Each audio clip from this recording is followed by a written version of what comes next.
अस्सलाम वालेकुम दोस्तों, ऑन एयर न्यूज में आपको खुशामदीद कहते हैं। दोस्तों, अमेरिका इमरान खान की हुकूमत का तख्ता उलट देगा। भारतीय मीडिया ने ये पेशनगोई 1 साल कबल कर दी थी। इमरान खान का अमेरिका को एब्सोल्युटली नॉट कहने की सजा जो अमेरिका ने देनी थी, वो भारतीय मीडिया ने 1 साल कबल ही हैरान कुन पेशनगोई कर दी थी। आप ये क्लिप मुलाहिजा करें और अपनी राय कमेंट सेक्शन में दीजिए। इस वीडियो को लाइक करें, शेयर करें, चैनल सब्सक्राइब करें।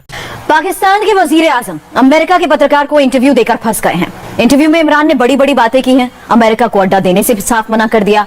मिलिट्री बेस के सवाल पर इमरान ने जवाब दिया एब्सोल्युटली नॉट, यानी हरगिज नहीं।